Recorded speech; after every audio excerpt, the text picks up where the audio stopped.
Bonjour,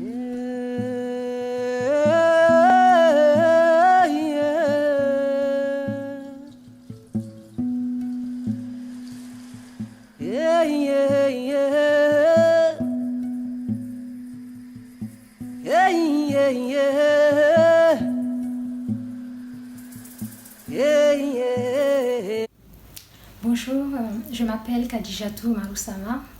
Je suis docteur en sociologie, chercheur associé au Centre Population et Développement, le CEPED, qui est en fait une unité mixte de recherche créée par l'Université Paris-Descartes et l'Institut de recherche pour le développement, IRD. Je suis originaire du Niger, qui est un pays francophone de l'Afrique de l'Ouest, différent du Nigeria, qui lui est un pays anglophone. En fait, le Niger est l'un des plus grands producteurs d'uranium. En effet, grâce à ses ressources, ses réserves d'uranium, il est classé deuxième à l'échelle mondiale, après le Canada. Mais sur le plan du développement humain, ce pays est généralement classé par les Nations Unies comme étant l'un des plus pauvres au monde. En effet, les Nations Unies annuellement établissent en fait un classement sur la base de l'indice de développement humain. Et il apparaît que le Niger a un indice qui est généralement faible. Il fait partie de ce qu'on appelle les pays moins avancés ou PMA. Je suis née au Niger, j'y ai grandi en fait et j'ai étudié là-bas jusqu'à l'obtention de mon baccalauréat en lycée scientifique. Et c'est après cela en fait que j'ai quitté pour aller à l'étranger pour les besoins de formation universitaire. J'ai d'abord été au Maroc où j'ai préparé un diplôme d'ingénieur en agroéconomie avec une bourse de la coopération marocaine. Ensuite, je suis venue en France où j'ai notamment fait une thèse de doctorat sur le Niger.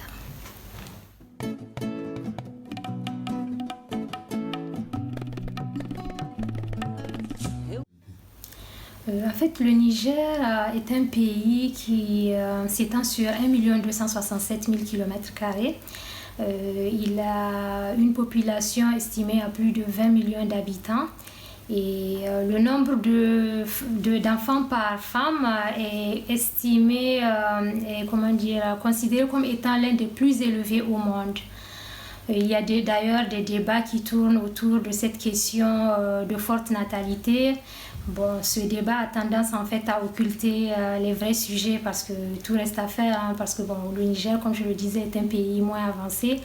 Donc il y a certainement d'autres sujets sur lesquels peuvent se pencher éventuellement les membres du gouvernement, les bailleurs de fonds internationaux, notamment l'éradication de la pauvreté ou bien les questions de santé, notamment dans les zones reculées.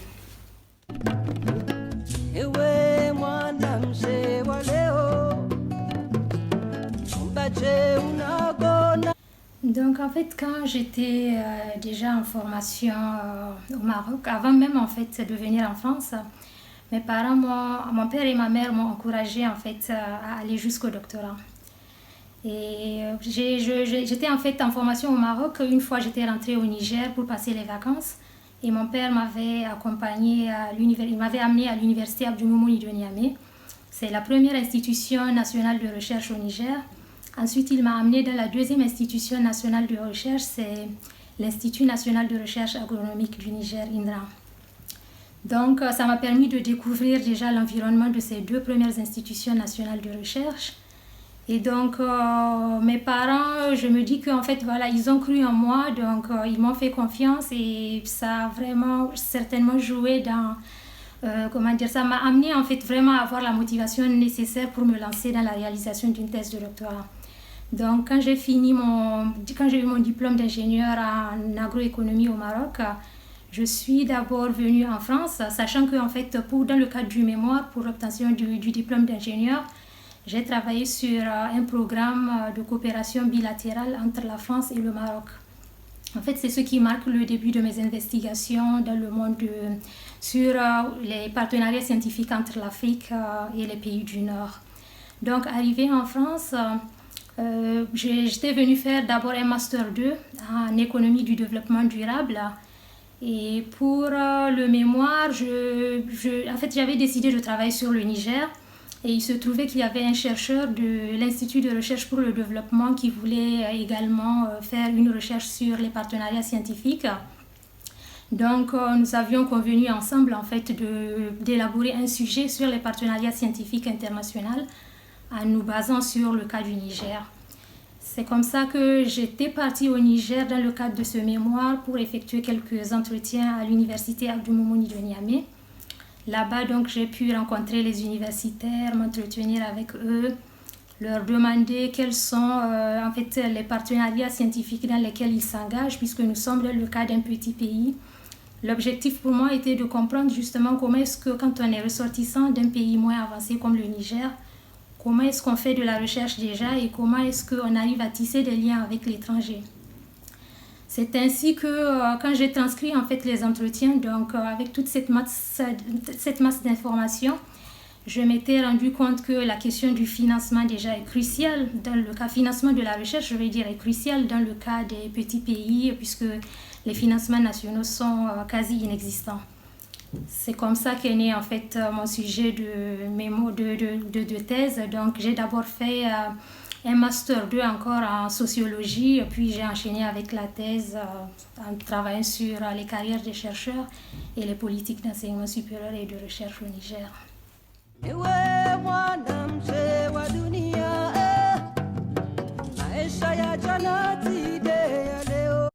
Oui, donc en fait dans le cadre de ma thèse de doctorat déjà, j'ai fait des entretiens. L'objectif pour moi était justement de faire en fait une reconstitution des carrières des chercheurs nigériens en partant de leur formation universitaire.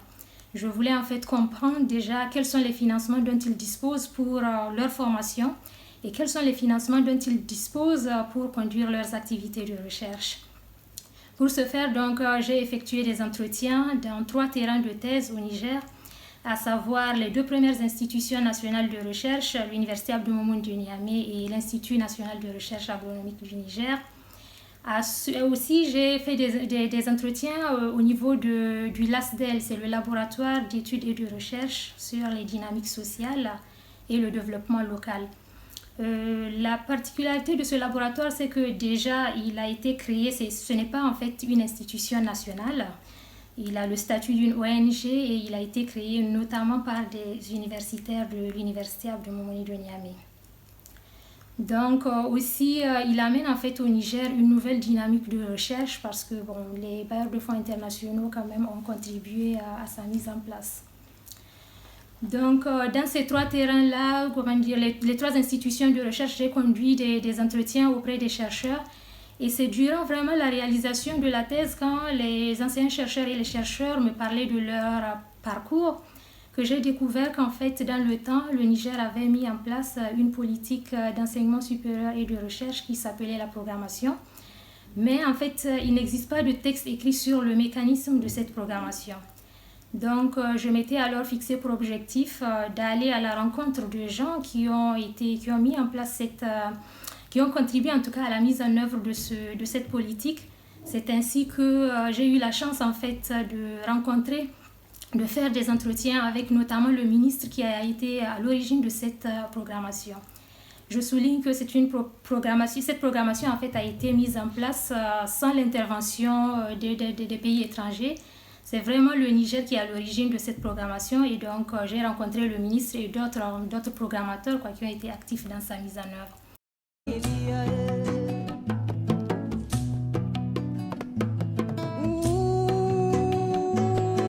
Concrètement, en fait, ça consistait pour l'État nigérien de donner des bourses nationales ou internationales à ses ressortissants pour qu'ils aillent se former à l'étranger et qu'ils reviennent à l'issue de leur formation, qu'ils reviennent occuper des postes sur place, dans les 2 institutions nationales de recherche ou bien dans les ministères.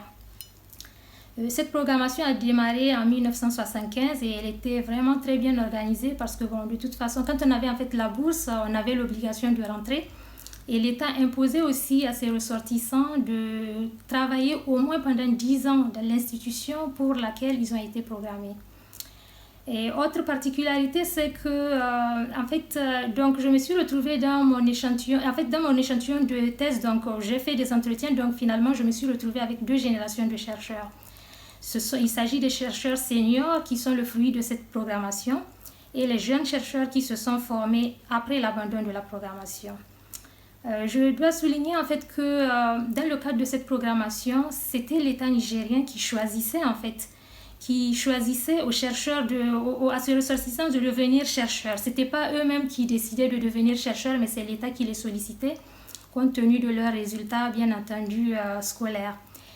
Et donc, j'ai pu m'entretenir avec ces chercheurs programmés qui m'ont également expliqué comment ça s'est passé donc à l'étranger. Ils m'ont expliqué, par exemple, que avant même d'aller en formation à l'étranger, ils savaient déjà que dans 4 ou 5 ans, quand ils allaient avoir leur diplôme, un poste les attendait dans telle ou telle autre institution. Bref, c'était vraiment une politique qui était très bien organisée. En ce temps, le Niger ne connaissait pas le problème du chômage. Malheureusement, suite à la crise économique des années 80, il y a eu en fait ce qu'on appelle les programmes d'ajustement structurel. Ce sont en fait des politiques qui ont été imposées par les agences internationales, notamment la Banque mondiale et le FMI, donc le Fonds monétaire international. Donc voilà, avec ces nouvelles politiques, en fait, ce sont des politiques déjà qui ne sont pas forcément compatibles avec le contexte africain. Donc, suite à ces programmes d'ajustement structurel, l'État nigérien a été en fait contraint d'abandonner la politique de programmation. Le pays est tombé vraiment dans une période de désordre, voilà, parce que l'État n'était même pas en mesure en fait de donner la bourse à ses ressortissants qu'il avait déjà envoyés en formation. Ainsi, de 91 à 99, ce désordre a duré de 91 à 99, année à partir de laquelle l'État a enfin mis en place ce qu'on appelle l'Agence nigérienne de coopération et de bourse, l'ANAB. Je suis moi-même passée par l'Agence nigérienne de coopération et de bourse pour avoir la bourse marocaine dont je parlais tout à l'heure. Et donc, la différence maintenant avec cette agence, c'est que contrairement au temps de la programmation où l'État garantissait des postes à ses ressortissants, désormais les postes ne sont plus garantis. Autre différence, c'est que ce n'est pas l'État qui décide d'orienter ses ressortissants vers la recherche, libre choix à eux de devenir chercheurs ou pas. Et de toute façon, même quand ils bénéficient de bourses en passant par l'État, en passant notamment par cette agence, il n'y a plus d'obligation de retour au pays. Donc, libre choix toujours aux ressortissants nigériens de rester à l'étranger ou bien de rentrer. Avec la précision que quand ils rentrent, de toute façon, il n'y a pas de poste qui les attend comme c'était le cas pendant la programmation.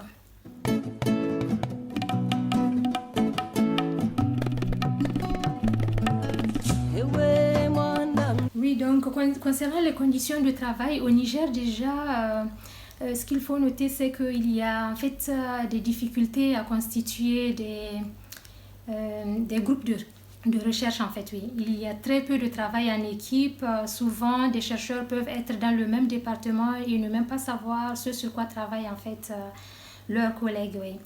Les partenariats aussi entre ces 3 institutions sont limités. Souvent, il arrive en fait que des bailleurs de fonds internationaux demandent à des chercheurs appartenant à ces institutions de se mettre en équipe en fait pour pouvoir, parce qu'ils postulent en fait séparément, sans savoir forcément qu'ils ont un collègue pas très loin qui travaille sur le même sujet. Donc souvent, ce sont les bailleurs de fonds qui font cette tentative de regroupement, les amener en fait à travailler ensemble. Mais toutefois, il faut souligner que les partenariats avec l'étranger sont très développés. Il y a des chercheurs nigériens qui vivent sur place au Niger, mais qui sont insérés dans des réseaux internationaux. Ils enchaînent les contrats de recherche. En fait, ils sont au Niger, mais côté carrière, ils sont vraiment au courant des dernières avancées. Ils sont bien insérés dans les réseaux internationaux. Maintenant, il faut aussi dire que bien que ces 3 institutions soient implantées dans le même pays, ils ont en fait des cultures de recherche qui sont complètement différentes. Ils travaillent dans des conditions différentes en fait. Si je prends le cas du LASDEL, qui est un laboratoire non étatique, au niveau de ce laboratoire, en fait, les conditions de recherche sont satisfaisantes vraiment. Ils travaillent dans de bonnes conditions de recherche. Les chercheurs sont fiers de leurs travaux de recherche. D'ailleurs, il y en a qui m'ont dit qu'ils sont plus célèbres même à l'étranger qu'au Niger. Et donc, ils sont fiers de leur laboratoire parce que c'est finalement un laboratoire en fait qui est de renom, pas seulement au Niger, mais j'ai envie de dire au niveau régional, voire même continental, parce que ça apporte une nouvelle dynamique de recherche. Ils ont accès au financement. Le travail en équipe est très développé. J'ai été frappée par le fait que vraiment j'ai constaté de moi-même que les jeunes chercheurs en fait sont vraiment associés aux activités de recherche, donc ils apprennent à écrire, bref, ils profitent bien des compétences des chercheurs seniors, ce qui n'est pas le cas dans les autres institutions de recherche. Je pense que, voilà, pour comment expliquer ça, c'est déjà parce que les autres institutions sont étatiques. Cette ONG, en fait, on peut dire que c'est une réponse, c'est une réponse à la crise de la recherche au Niger. Ce sont des universitaires qui ont contribué à créer cette institution et dès sa création, en fait, cette institution a bénéficié de l'appui de bailleurs de fonds internationaux, d'institutions étrangères comme l'Institut de recherche pour le développement qui est basé à Niamey. Par exemple, l'Institut de recherche pour le développement a carrément cédé sa bibliothèque au LASDEL. Et les locaux sont vraiment en bon état, ils n'ont pas, ils ont des équipements, les salles de conférence et les bureaux sont bien équipés. Ils ont facilement accès à Internet pour leurs ressources, pour leurs recherches, leurs recherches en tout cas bibliographiques. Ils n'ont pas ce problème-là comme les autres institutions. Mais quand même, la particularité, c'est que le LASDEL ne donne pas en fait de salaire. Voilà, ils ont des financements pour faire des recherches, pour monter des programmes de recherche, mais le LASDEL ne donne pas de salaire à ses chercheurs. Donc, l'idéal pour un chercheur nigérien, en tout cas à mon sens, c'est certes d'avoir un pied au LASDEL, mais j'ai remarqué que la plupart d'entre eux souhaitent, en fait, ceux qui n'ont pas encore de poste à l'université de Niamey, aimeraient bien, les jeunes chercheurs, aimeraient bien parallèlement avoir un poste à l'université de Niamey, comme c'est le cas de leurs seniors. Oui,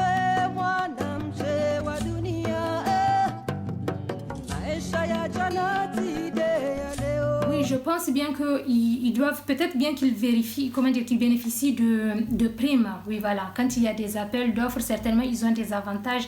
Et même s'ils n'ont pas de primes, en contrepartie, ils ont des équipements. Les ordinateurs, en tout cas le matériel informatique, ce sont des choses qu'ils ont. Ils ont aussi des groupes électrogènes. C'est connu en fait qu'à Niamey, généralement, il y a des coupures d'électricité. Mais les chercheurs du LASDEL sont tellement dans un environnement différent qu'ils ne sentent pas qu'il y a des coupures d'électricité parce que tout simplement, l'électricité saute, ils ont leur groupe électrogène et puis ils continuent leur recherche sans se soucier. Donc vraiment, j'insiste sur le fait qu'ils sont dans des conditions de travail, mais bon, maintenant, est-ce qu'à l'avenir, le LASDEL pensera à leur donner des salaires? Ça, c'est une autre question, mais pour l'instant, ce n'est pas le cas.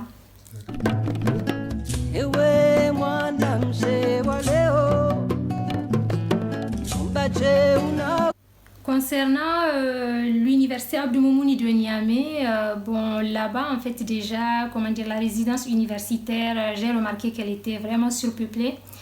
En fait, c'est une université normalement qui est censée accueillir les boursiers de l'État. Malheureusement, les boursiers, non-boursiers, tout le monde se retrouve là-bas, mais les capacités d'accueil n'ont pas été en fait adaptées au surpeuplement de cette université. Sinon, les locaux datent quand même de quelques années. Il y a des locaux qui datent de quelques années, mais ils bénéficient quand même, ils ont dans leur bureau des climatiseurs, ce qui n'est pas rien quand on sait qu'au Niger, les températures sont très élevées. Le travail en équipe, je ne dirais pas, en fait, le travail en équipe, c'est surtout au niveau de la faculté des sciences quand même. On sent que quand même là-bas, les jeunes sont associés, et les recrutements aussi se font quand même assez souvent là-bas. Quant à l'INRA, c'est là-bas où en fait les chercheurs ne semblent pas avoir le minimum requis en fait pour être vraiment dans des conditions de travail optimales.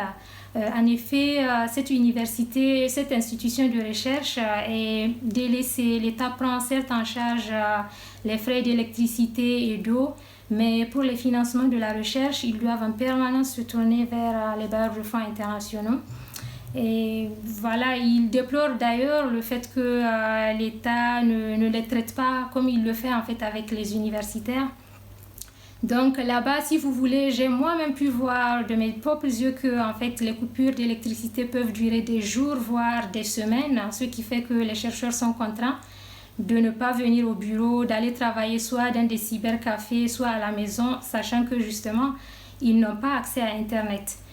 Je me rappelle que, par exemple, une femme qui travaille là-bas en tant que chercheur m'expliquait que l'accès à Internet qu'ils ont, c'était en fait grâce à un financement colossal obtenu par un de leurs collègues, voilà, que ça a été vraiment, ça leur a permis en fait d'installer Internet et de pouvoir travailler.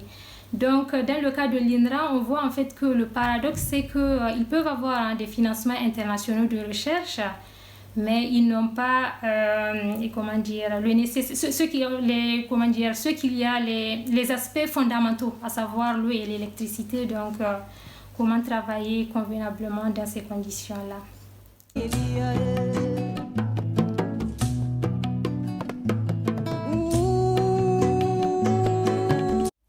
Oui, la lutte syndicale, en fait, comme l'État s'était désengagé du financement de la recherche suite comment dire, à la crise économique et au programme d'ajustement structurel, les universitaires se sont en fait, pour tenter de défendre leurs intérêts, ont mis en place le syndicat national des enseignants et chercheurs du supérieur.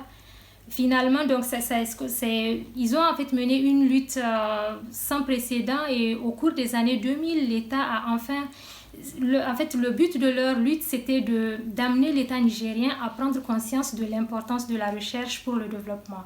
Parce qu'en fait, ils étaient convaincus que l'État n'avait pas encore conscience en fait, de l'importance de ce domaine-là pour le développement du Niger.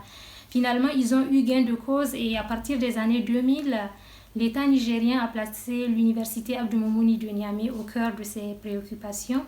À partir de 2005, il a par exemple mis en place un fonds national d'incitation à la recherche. Ce fonds permet aux chercheurs de mettre en œuvre des projets en rapport avec les priorités nationales de recherche. Mais quand même, selon les témoignages, ces fonds ne sont pas encore suffisants et bien entendu, ce ne sont pas tous les universitaires qui ont accès à ces fonds-là. Bon, il faut soumettre un dossier, mais bien entendu, il y en a qui sont rejetés. Et autre aussi apport de cette lutte syndicale, c'est que l'État s'est mis en fait à construire de nouvelles salles de cours et des amphithéâtres au niveau de l'université Abdou Moumouni de Niamey. L'État a également adopté une politique de décentralisation de l'enseignement supérieur parce que depuis la création de l'université Abdou Moumouni de Niamey en 1971, le Niger est resté avec cette seule université nationale jusqu'en 2011. Soit 40 ans. Pendant 40 ans, le Niger avait une seule université nationale. Donc, il a fallu 2011 pour que l'État nigérien commence à mettre en place de nouvelles universités dans les autres régions du Niger. En fait, le Niger est subdivisé en 8 principales régions. Et donc, aujourd'hui, chacune des régions a son université. Mais ça ne veut pas dire que tous les domaines sont couverts. Ce sont vraiment des universités qui ont été... construites, les spécialisant selon des domaines, par exemple, si telle université assure des formations dans le domaine des mathématiques, telle autre va prendre peut-être les sciences sociales, voilà. Donc pour l'instant, c'est vraiment l'université Abdou Moumouni de Niamey qui couvre quand même pas mal de spécialités avec 5 facultés à son actif. Et aussi, il y a eu aussi comme apport de cette lutte syndicale la revalorisation du statut des enseignants-chercheurs parce que après la période d'ajustement structurel, les salaires ont été considérablement baissés, diminués. Et donc, il y avait une mauvaise gestion des carrières, mais aujourd'hui, les salaires des chercheurs ont été fortement augmentés, ce qui fait que... un chercheur nigérien a un salaire qui avoisine en fait un chercheur sénégalais ou un chercheur ivoirien. Et si l'on tient compte du fait que le Sénégal et la Côte d'Ivoire, au Sénégal et en Côte d'Ivoire, le niveau de la vie, le coût de la vie est plus élevé qu'au Niger, on peut donc dire que l'enseignant-chercheur nigérien aujourd'hui n'a rien à envier à l'ancien chercheur sénégalais ou ivoirien. D'ailleurs, la plupart des universitaires ont tenu quand même à m'expliquer que sur le plan salarial, ils n'ont pas à se plaindre. Mais même si l'État fait des efforts, même si l'État quand même a fait des efforts, les efforts là dont je viens de parler, il reste encore des tensions entre universitaires et entre universitaires et membres du gouvernement. Et donc, les anciens chercheurs souvent vont en grève quand ils sentent que l'État ne prend pas en compte leurs préoccupations. Toutefois, ce qui est étrange, c'est que même si les salaires ont été fortement augmentés, concernant le nombre de chercheurs par million d'habitants, tout reste à faire au Niger. En fait, dans les années 80, l'UNESCO avait recommandé à chaque pays en développement d'avoir au moins 200 chercheurs par million d'habitants. Ça, c'était les années 80. Et aujourd'hui encore, nous sommes en 2019, le Niger compte une vingtaine de chercheurs par million d'habitants. Sachant que la moyenne en Afrique est de 169 chercheurs par million d'habitants. En 2013, c'était 169 chercheurs par million d'habitants. En France, ils ont 4195 chercheurs par million d'habitants. Donc, c'est difficile de comprendre en fait, voilà, la politique de l'État nigérien en matière de recherche. Et quand on va juste à côté, au Sénégal aussi, ils sont à plus de 600 chercheurs par million d'habitants. Donc, voilà, juste pour dire qu'il y a quand même des différences entre pays et que c'est souvent difficile de cerner, voilà, quelle est vraiment au juste la priorité de l'État. Parce qu'avec toute la bonne volonté du monde, que peuvent faire 20 chercheurs, que peuvent faire 25 chercheurs par million d'habitants, sachant qu'à côté, il y en a qui sont à des milliers de chercheurs par million d'habitants. D'ailleurs, il y a ce qu'on appelle le Web of Science qui permet en fait de répertorier le nombre de publications des chercheurs à l'échelle mondiale selon diverses disciplines. Eh bien, le Niger, sans surprise, apparaît très peu en fait. Voilà, le nombre de publications du Niger est très bas comparé à des pays comme le Burkina, sachant que le Burkina, par exemple, le Burkina et le Niger, en fait, ce sont deux pays quand même qui ont des traditions de recherche, en tout cas au lendemain des indépendances, qui sont proches, parce que si vous voulez, le Niger a créé sa première université nationale et à sa création, c'était une université qui était censée dispenser en fait des formations dans les domaines scientifiques. Et à côté, le Burkina avait créé une université nationale qui était censée en fait former les étudiants dans les domaines littéraires. Donc les deux pays s'étaient entendus pour que l'un accueille les ressortissants de l'autre qui avaient besoin de se former dans sa discipline de formation. C'est ainsi que le Niger accueillait des Burkinabés qui voulaient se former dans les domaines scientifiques et le Burkina accueillait des Nigériens qui voulaient se former dans les domaines littéraires. Mais rapidement, on voit des différences entre ces deux pays puisque quand le Niger reste avec une seule université nationale pendant 40 ans, le Burkina n'a pas trop attendu pour commencer à mettre en place d'autres universités nationales. Mais autre particularité, c'est que je disais tout à l'heure que les salaires ont été fortement augmentés au Niger. Ce n'est pas le cas au Burkina. Au Burkina, les salaires restent toujours bas, mais quand même, ils bénéficient d'un système de primes que leur accorde l'État. D'ailleurs, durant les entretiens, des anciens chercheurs nigériens m'ont confié que les chercheurs burkinabés aussi se sont plaints auprès de leur gouvernement en lui faisant comprendre que même au Niger où il n'y a qu'une seule université nationale, l'État fait des efforts pour mettre les chercheurs dans des conditions alors que le Burkina qui est doté de plusieurs universités nationales n'octroie pas ces conditions-là à ses chercheurs.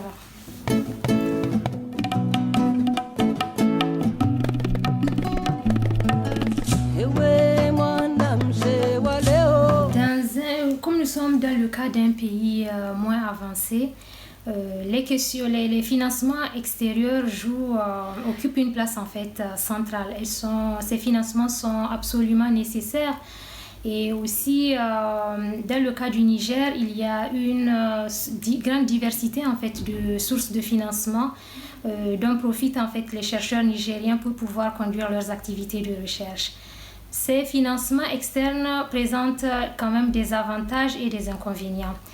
D'abord, concernant le rôle positif qu'ils jouent sur les carrières, c'est que finalement, ce sont ces financements qui permettent en quelque sorte de maintenir l'activité de recherche au Niger, puisque déjà l'État s'est désengagé du financement de la recherche, et même si aujourd'hui il a mis en place un fonds national d'incitation à la recherche, ce n'est pas encore suffisant.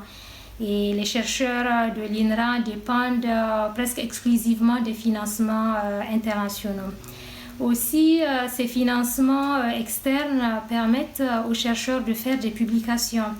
Et donc, oui, voilà, suite à la conduite de leurs activités de recherche, ils peuvent faire des publications, ce qui permet d'augmenter en fait leur visibilité à l'échelle internationale, et éventuellement, ça leur permet d'attirer, d'avoir d'autres, de se faire connaître, et surtout d'avoir d'autres sources de financement.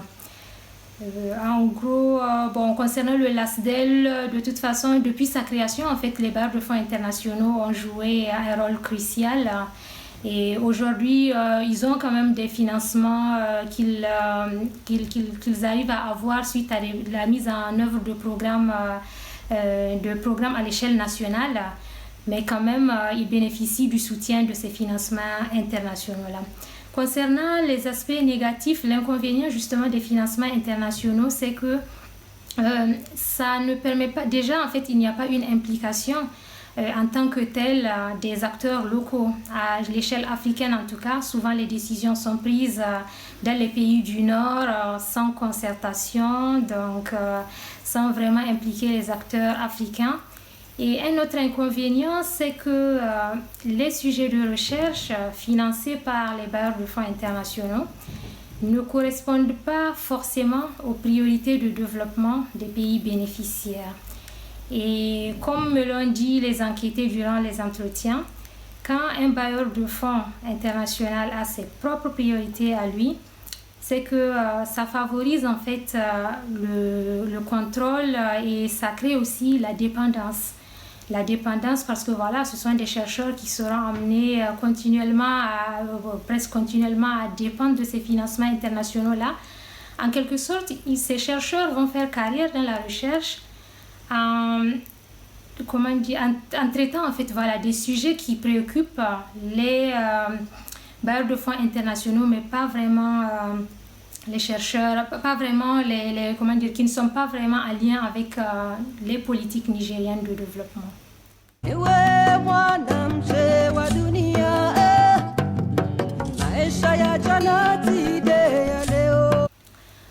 En tout cas, dans le contexte nigérien, les relations, et je dirais même africaines, les relations sociales occupent une place centrale dans le quotidien des populations.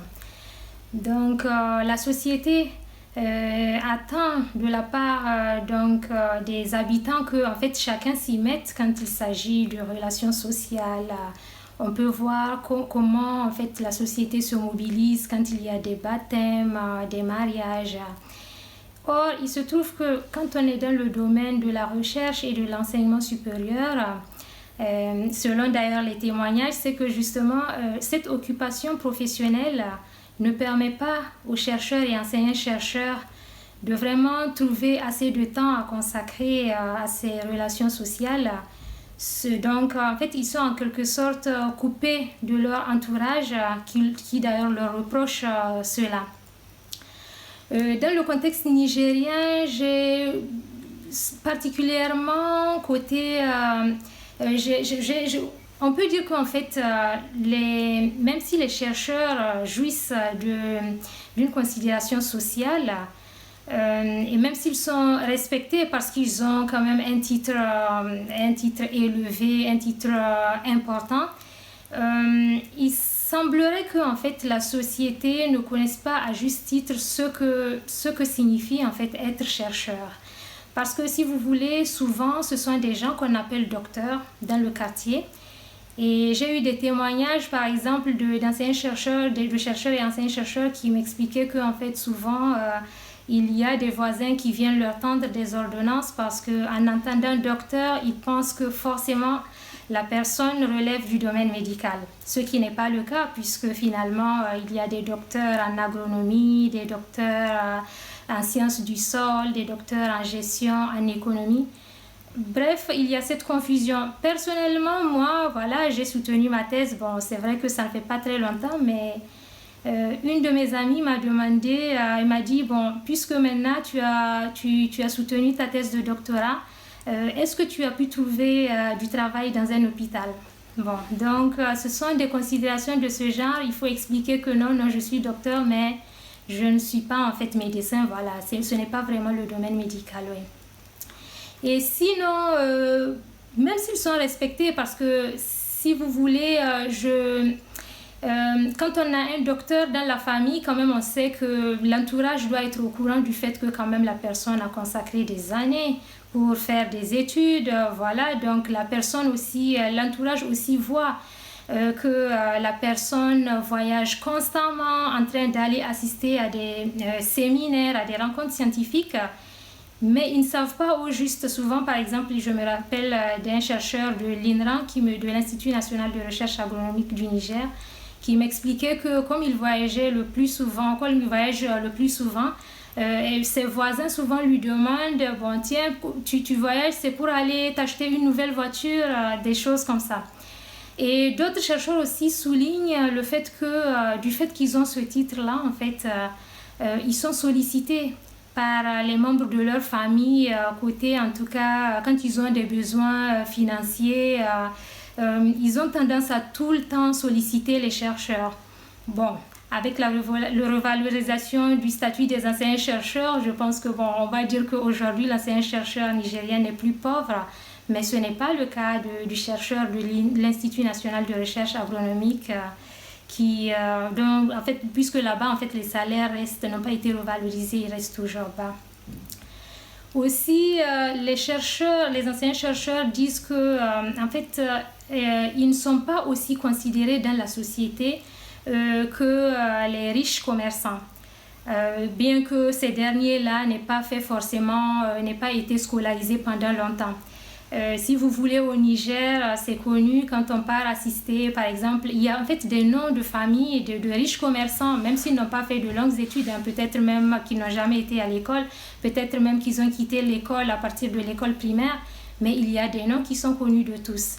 Eh bien, quand il y a des cérémonies, des mariages, des baptêmes, et que comment dire, un riche commerçant part prendre part à un tel événement, c'est comme, oui, ça procure quand même une certaine fierté à la personne qui organise l'événement.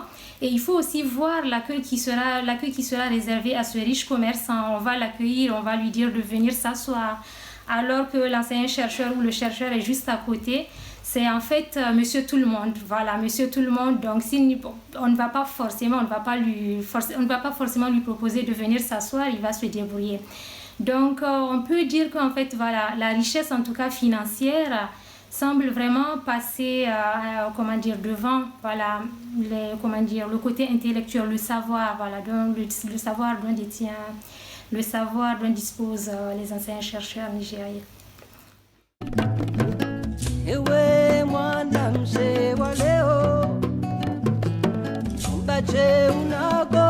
Au lendemain des indépendances, certains États africains, notamment la Côte d'Ivoire, le Niger et le Nigeria, se sont investis fortement dans la formation des chercheurs et le financement de la recherche.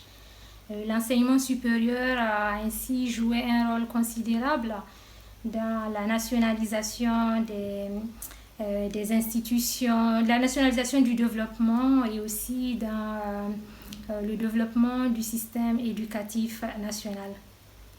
À partir des années 80, on constate en fait une massification des universités africaines.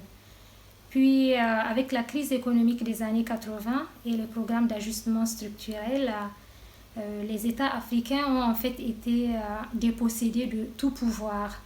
Ils ont donc été contraints de se désengager du financement de la recherche dans leurs institutions de recherche, ce qui fait que en fait les coopérations internationales de recherche, ça a donné en fait une place importante aux coopérations internationales de recherche. Et au même moment, en fait, c'était dans les années 90, les agences internationales ont décidé en fait de privilégier l'enseignement de base au détriment de l'enseignement supérieur. Donc, tous ces faits-là en fait, ont abouti à pousser les universités et instituts de recherche africains dans une crise profonde. Particulièrement en Afrique subsaharienne, les signaux de cette crise sont le délabrement des infrastructures d'enseignement supérieur, des laboratoires de recherche, des bibliothèques universitaires, ainsi qu'une mauvaise gestion des universités. À côté également, le renouvellement des abonnements aux revues ne se fait que très rarement. Chercheurs et étudiants se mettent à faire des grèves conduisant à ce qu'on appelle les années blanches. Ce sont des années qui sont invalidées, donc qui ne permettent pas en fait aux étudiants d'avoir des diplômes et donc de passer à un niveau supérieur. Donc les années académiques s'étalent sur plus d'1 an, c'est particulièrement le cas au Niger.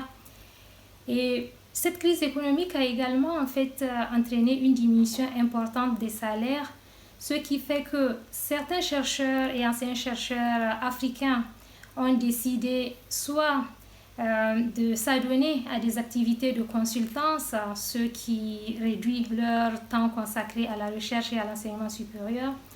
D'autres ont fait le choix d'aller s'installer à l'étranger pour y travailler.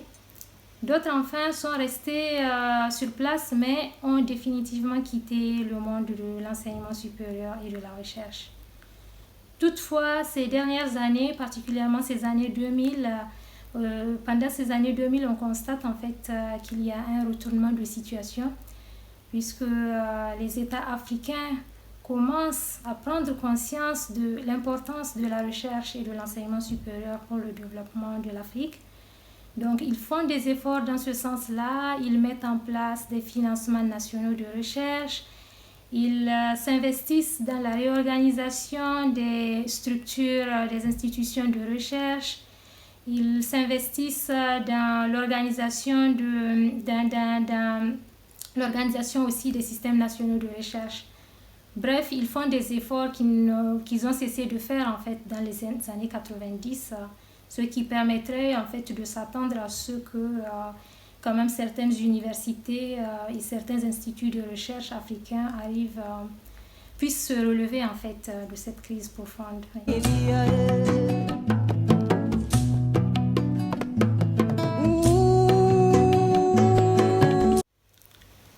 19 pays africains, la plupart francophones, ont mis en place depuis 1968 à Niamey, au Niger. Niamey, c'est la capitale du Niger, donc à Niamey, ils ont créé ce qu'on appelle le Conseil africain et malgache pour l'enseignement supérieur, le CAMES. Le CAMES, en fait, est une instance d'évaluation des chercheurs et anciens chercheurs africains, leur permettant de changer de grade. En fait, quand les chercheurs et anciens chercheurs sont recrutés à l'université, ils débutent avec le grade d'assistant, ensuite ils passent au grade de maître assistant, puis maître de conférence et ensuite professeur. Donc c'est le CAMES en fait qui gère ces passages de grade-là pour les 19 pays membres de cette institution. Le CAMES se base principalement sur les publications faites par les chercheurs et anciens chercheurs pour pouvoir décider d'autoriser les changements de grade. Et aussi, il privilégie les publications faites dans des revues étrangères pour éviter ce qu'on appelle les publications maison. Parce que quand le chercheur publie dans son pays d'origine, il y a des risques en fait de manque de transparence en fait, voilà, dans la nature, la qualité de la publication. Avant, en fait, dans le temps, malgré l'existence de ce CAMES-là, je disais, en fait, il y a beaucoup de pays membres comme le Niger, le Mali, le Burkina, le Sénégal, mais certains États africains, bien qu'étant membres du CAMES, ont décidé à côté de créer des instances nationales d'évaluation de leurs chercheurs. Ce fut le cas du Niger, pourtant le CAMES a vu le jour au Niger. Donc le Niger a créé sa propre instance nationale d'évaluation des chercheurs, malheureusement, cette instance s'est montrée inefficace parce que elle manquait en fait de transparence déjà dans, comment dire, les passages, les changements de grade, il y avait en fait une mauvaise gestion des carrières des chercheurs. Souvent, voilà, c'était pas transparent en fait. Donc finalement, l'État a été contraint de fermer, d'abandonner cette instance et de passer, comment dire, de confier l'évaluation de ces chercheurs au CAMES, qui est quand même gage de crédibilité, en tout cas à l'échelle internationale. Et aussi, ça permet en fait aux chercheurs nigériens, en l'occurrence, de sortir de leur isolement, de se positionner par rapport à leurs homologues africains et aussi d'avoir la motivation pour pouvoir publier parce que voilà, avec le CAMES, il y a une tradition de publier plus pour avancer rapidement. Donc, ils sont plus motivés. Sachant par ailleurs que je disais tout à l'heure que les salaires ont été revalorisés, ont été fortement augmentés. Et donc, quand on change de grade, la différence de salaire actuellement, elle est conséquente quand on change de grade, quand on passe d'assistant à maître assistant, puis de maître assistant à maître de conférence, puis de maître conférence à professeur. Cette différence qui est quand même considérable, n'était pas en fait, au temps de l'instance nationale d'évaluation. Selon les témoignages, les différences de salaire quand on change de grade, les différences de salaire n'étaient pas conséquentes. Donc, selon certains chercheurs, cela ne motivait pas vraiment au temps de l'instance nationale. Ils n'étaient pas vraiment motivés à publier plus que, bon, même s'ils publient plus, de toute façon, si c'est pour avoir une différence de quelques milliers de francs CFA, donc bon, la motivation n'y était pas, hein. Donc bon, tant mieux, en tout cas le Niger, je pense, a compris. Le Niger actuellement est avec le CAMES aussi, au même titre que les autres pays africains.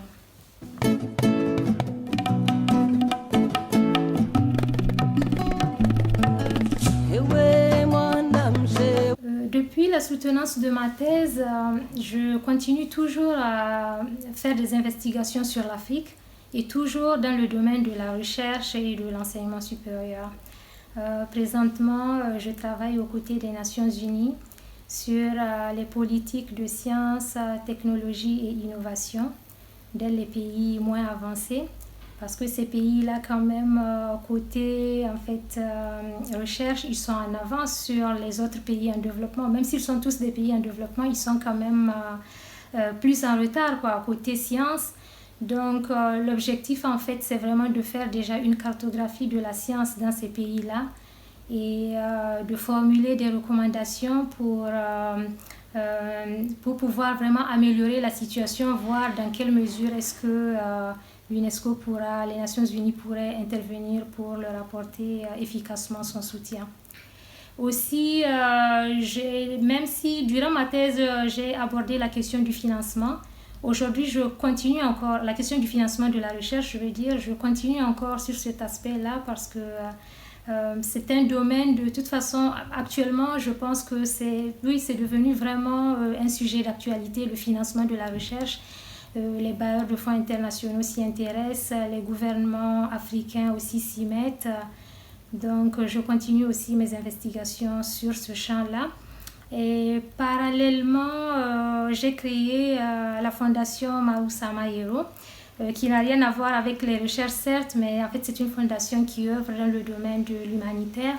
Elle vise en fait à porter assistance aux nécessiteux, aux malades, aux orphelins et aussi à entretenir les cimetières. Cette fondation en fait travaille sur des fonds propres. En fait, j'ai décidé vraiment de l'alimenter sur des fonds propres. Donc bon, pour l'instant en fait, bon, j'ai encore d'autres projets en fait. Je pense à je ne compte pas me limiter qu'au Niger. Hein. Oui, c'est vraiment. Je peux dire, si ça peut devenir international, pourquoi pas. Mais dans un premier temps, c'est vraiment sur fonds propres. Oui. Je ne sais pas ce que ça va devenir après, mais j'ai pris la résolution, en fait, voilà, de m'engager vraiment dans le domaine de l'humanitaire. Et pour mes perspectives d'avenir, je compte donc continuer dans cette lancée-là. Et côté recherche, j'aimerais vraiment continuer mes investigations dans le domaine de la recherche et de l'enseignement supérieur en Afrique. Oui.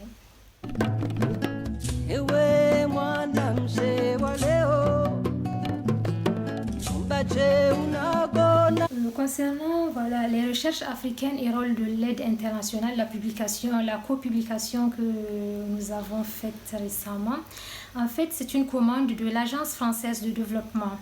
Donc, j'ai travaillé au niveau du département recherche de l'Agence française de développement basée ici à Paris. Et l'objectif, en fait, l'agence, si vous voulez, en fait, le mandat enseignement supérieur et recherche a été transféré par le ministère à l'Agence française de développement. Donc, dans ce cadre-là, il s'agissait en fait de s'interroger d'abord sur la situation de la recherche africaine et aussi de s'interroger sur les acteurs qui interviennent dans le soutien à l'enseignement supérieur et à la recherche en Afrique. L'objectif étant en fait de cerner les points forts et les points faibles des interventions étrangères en Afrique en matière d'enseignement supérieur et de recherche. Donc pour ce faire, en fait, j'ai effectué une mission en Afrique, au Niger, précisément à Niamey. J'ai profité en fait de la tenue de l'université d'été du LASDEL. Comme c'est une université d'été qui réunit pas mal de chercheurs venus de divers horizons. Et donc, j'ai profité de cela pour aller faire des entretiens auprès de chercheurs venus de divers pays à travers le monde. Donc, j'ai fait des entretiens et l'objectif était de comprendre déjà quelles sont leurs activités de recherche, les financements dont ils disposent concernant les chercheurs africains et aussi de comprendre en fait quel est vraiment leur point de vue en matière d'appui à la recherche en Afrique et surtout aussi avoir éventuellement leurs recommandations pour pour vraiment améliorer les plans d'action. Côté nord, concernant les bailleurs de fonds internationaux, j'ai fait une partie des entretiens. J'ai toujours profité de l'université d'été du LASDEL pour rencontrer des acteurs du Nord. J'ai fait des entretiens aussi avec eux et aussi étant à Paris, j'ai fait des entretiens téléphoniques ou bien des entretiens physiques avec d'autres acteurs du Nord pour justement comprendre déjà quelle est leur stratégie, quels sont les types d'actions qu'ils financent, quels sont les pays bénéficiaires et aussi quel est leur point de vue sur justement l'appui à la recherche en Afrique.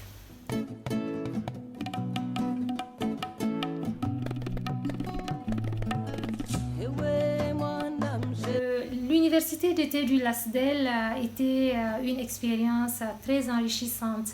En effet, en fait, ça m'a permis vraiment de rencontrer pas mal de monde, notamment des chercheurs seniors en fait, qui dispensaient des cours.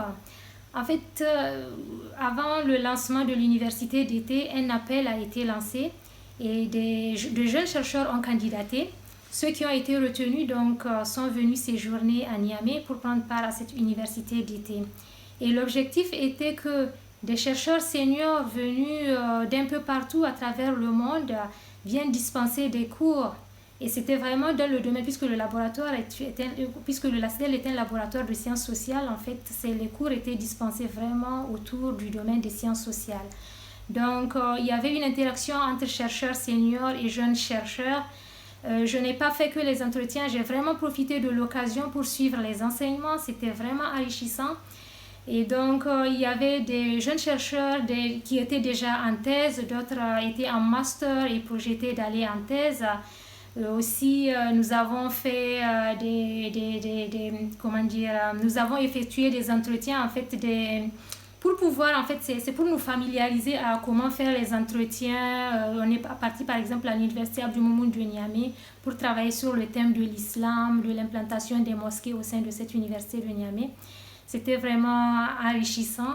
Et aussi, dans le cadre de cette université d'été, en fait, pendant les pauses, on avait l'occasion donc de discuter avec les chercheurs seniors comme juniors.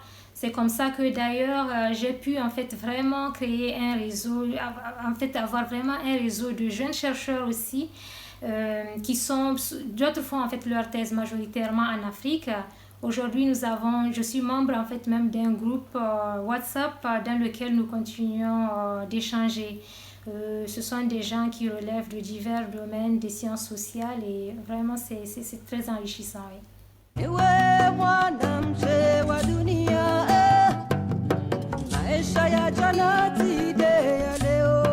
En fait, il y a divers types d'acteurs, différents acteurs internationaux interviennent en matière de soutien à la recherche et à l'enseignement supérieur en Afrique, mais ces acteurs peuvent être regroupés en 4 grandes familles.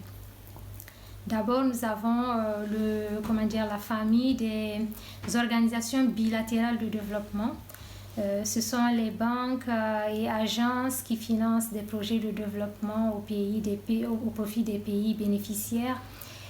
Ces organisations-là, en fait, dépendent d'un gouvernement. Elles relèvent d'un gouvernement et l'aide octroyée, en fait, l'aide est versée, en fait, du gouvernement du pays donateur vers le gouvernement du pays bénéficiaire. C'est par exemple le cas de l'Agence française de développement. Comme exemple, c'est l'Agence française de développement. Elle fait partie, c'est une organisation... elle fait partie de c'est une banque, banque de développement. Et donc, concernant la deuxième catégorie, ce sont les banques, les organisations internationales de développement. Là, en fait, ces organisations relèvent de plusieurs gouvernements qui décident en fait de mettre en commun des dons qui seront par la suite redistribués aux pays bénéficiaires. Comme exemple, nous avons l'UNESCO, nous avons la Banque mondiale, la Banque africaine de développement. Et comme troisième famille d'acteurs intervenant sur la recherche et l'enseignement supérieur en Afrique, nous avons la philanthropie. Ce sont en fait des organisations caritatives privées qui octroient donc des fonds privés. C'est notamment le cas des ONG et des fondations. Comme dernière catégorie d'acteurs, nous avons les organisations internationales de développement. Là, il s'agit d'organismes de recherche qui produisent de la recherche publique et ils ont pour rôle notamment de contribuer au développement. C'est notamment, comme exemple, je peux citer le cas de l'Institut de recherche pour le développement, IRD. Il faut dire qu'en fait, ces différents acteurs qui interviennent en matière d'enseignement supérieur et de recherche en Afrique adoptent des stratégies qui diffèrent considérablement. Donc, même étant dans la même grande famille d'acteurs internationaux d'appui à la recherche, les stratégies peuvent être différentes selon, bien entendu, les objectifs visés par tel ou tel autre bailleur de fonds. Concernant les actions d'appui à la recherche au Sud, il faut déjà dire qu'en fait, il y a plusieurs niveaux d'intervention. Les bailleurs de fonds interviennent à divers niveaux pour mettre en place leurs actions d'appui à la recherche en Afrique. Ils peuvent intervenir au niveau de l'individu, c'est-à-dire que c'est le chercheur ou l'enseignant-chercheur qui va bénéficier de leur aide. Ils peuvent aussi intervenir au niveau de l'institution, ça peut être l'université, le centre de recherche, l'institut de recherche.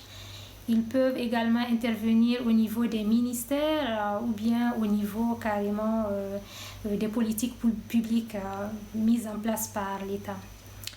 Ces actions d'appui à la recherche sont diverses. Comme exemple, je peux citer les bourses de formation, les bourses de recherche. On peut également parler des programmes de recherche qui permettent notamment de financer la collecte de données sur le terrain.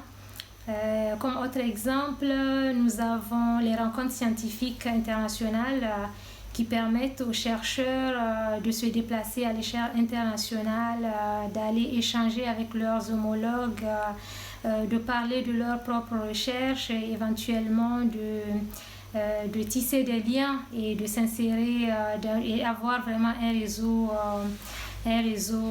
intense et bien développé en matière de recherche en tout cas.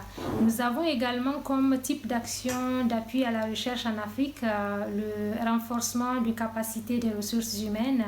ce qui concerne par exemple le fait d'organiser des ateliers. Les bailleurs de fonds peuvent financer des ateliers d'écriture ou bien des ateliers de formation à la recherche au profit des pays bénéficiaires.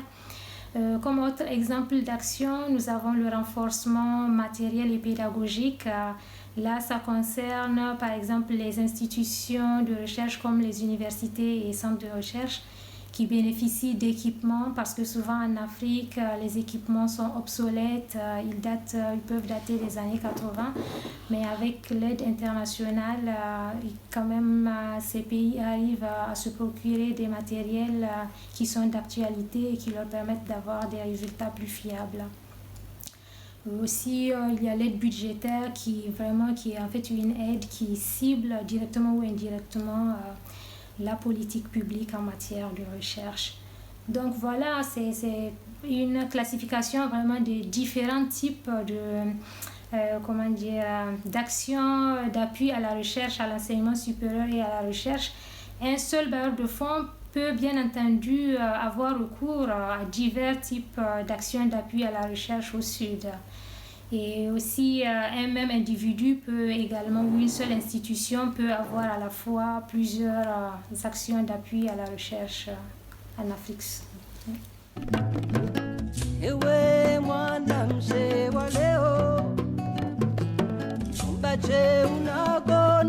Ces dernières années, il y a en fait un concours de circonstances concernant l'enseignement supérieur, en faveur de l'enseignement supérieur et de la recherche en Afrique. Par exemple, on voit des chercheurs qui se mobilisent, qui mènent des luttes syndicales pour se faire entendre, pour améliorer leurs conditions de travail. On voit également des gouvernements africains qui commencent à prendre conscience de l'importance de la recherche et de l'enseignement supérieur pour le développement de l'Afrique.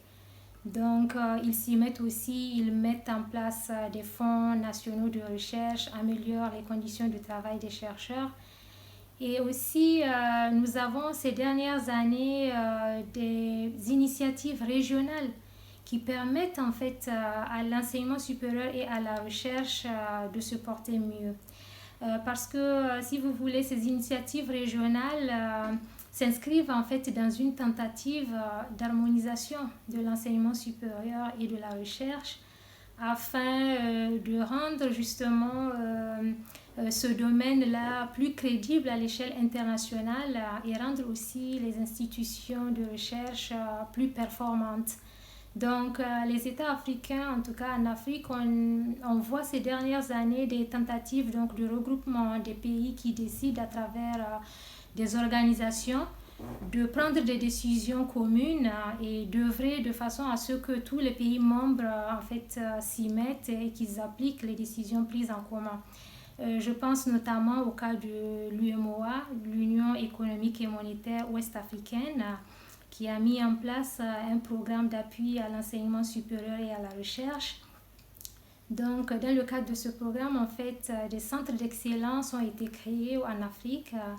Également, à côté des centres d'excellence, l'UMOA octroie des bourses d'excellence pour que des étudiants africains puissent se former, puissent faire en fait des formations de troisième cycle. Nous avons également la CEDEAO, Communauté économique des États de l'Afrique de l'Ouest, qui s'investit justement dans la mise en place de centres d'excellence en Afrique. Et à côté, nous avons le CAMES, le Conseil africain et malgache pour l'enseignement supérieur, qui exerce en fait une influence directe sur la gouvernance des universités.